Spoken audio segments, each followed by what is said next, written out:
Grammy stars warned about bashing Trump and didn't listen. Now look what happened 24 hours after. Trump gets the last laugh. If you didn't know that the Grammys were about recognizing the best of the best in the music industry, you would think it was a show dedicated to trashing President Donald Trump. That seemed to be the focus of the Sunday night ceremony, and even Hillary Clinton showed up to take some jabs at the man who beat her to White House.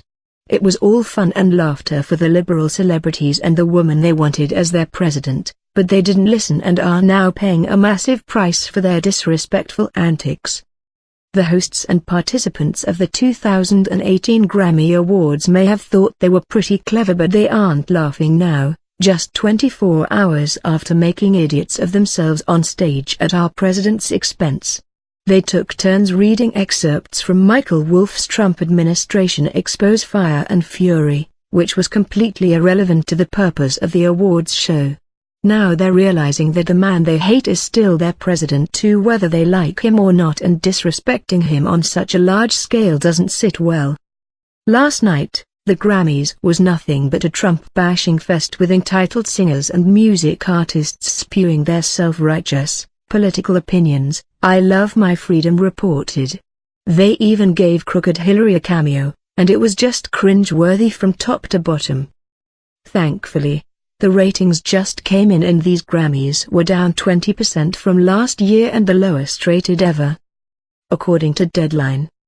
Back in New York City for the first time since George W. Bush's first term and drenched in the politics of the Donald Trump era, last night's Grammy Awards was rockin' with multiple wins for a very non-political Bruno Mars and a very, very political Kendrick Lamar.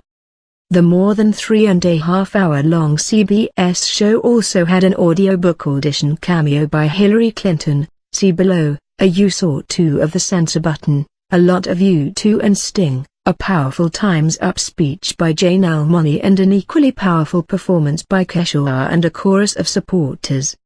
With a 12.721 in metered market ratings, the Recording Academy's Big Hootenanny was also way down from the early numbers from the LA-based February 13, 2017 59th annual show.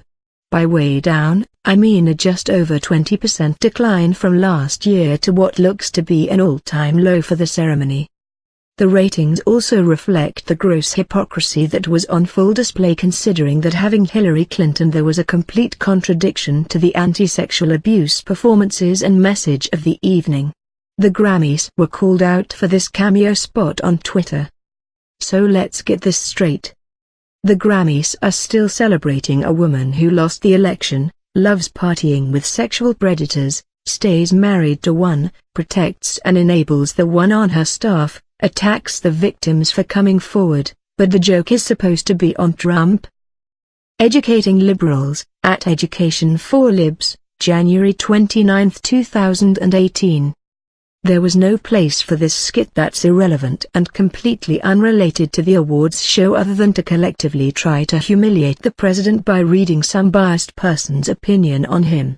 What's real, was the response to the awards show by not only the American people, but Trump's son, United States Ambassador to the United Nations Nikki Haley, and the president himself, who may just have something better to read aloud tomorrow at his State of the Union address.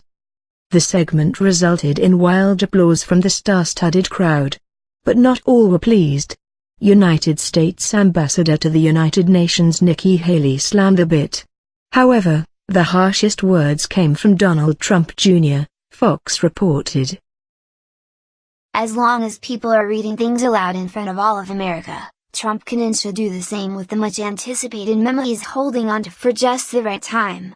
That time should be tomorrow during the SOTU, and while there's no confirmation that he plans to do so, he certainly has the motivation to read it and expose all the corruption from Hillary's campaign and his predecessor, Barack Hussein Obama, to keep him out of office. What's perhaps most humiliating for Hillary is that she's been reduced to stupid skits on stage after her efforts to derail Trump, as detailed in the memo, failed. It would be poetic justice for him to read that memo out loud tonight when more people will be watching his address than those who bother to view the Grammy Awards. It's time for music, sports, and big screen stars to stick to their industries and avoid getting involved in politics where people don't want to see the two mixed. If the NFL taught us anything this season, it's that it doesn't end well for any industry that crosses into unfamiliar, divisive territory outside of entertainment. Hopefully, for Hillary, her sickening antics was just the trick to get Trump to release the memo and seal her fate.